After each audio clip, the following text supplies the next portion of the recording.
n'opakula ng'oddayo ng'otandika bupya ng'otandika. Kakati wano okuyamba abateesobola is a good habit. This one is a bad habit.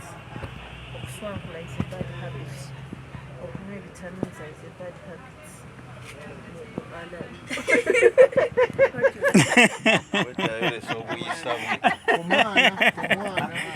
Kumwana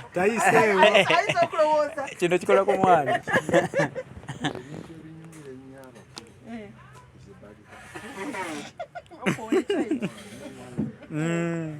kikulu nnyo kituufu.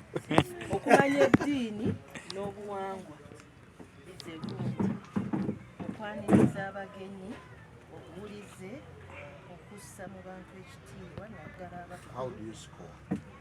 So, of course you have to go to reach 100. But through challenges. Yes, through challenges. Kati bino ebika tugenda bijjamu because I was told that the body is too busy.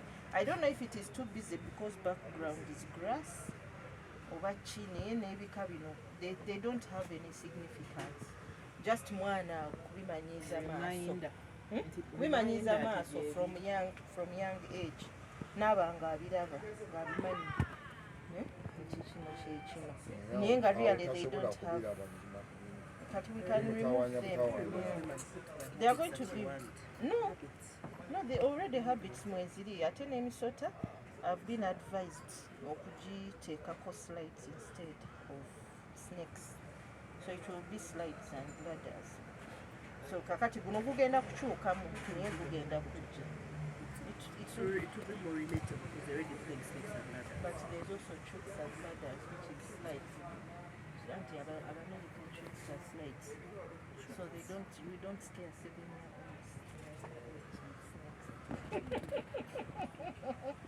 Kakati ogwo guli awo anaayigiriza empisa asobola okweyambisa.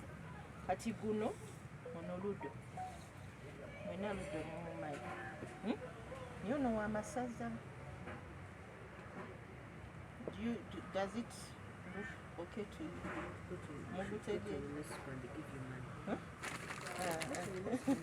Akati idea ya guno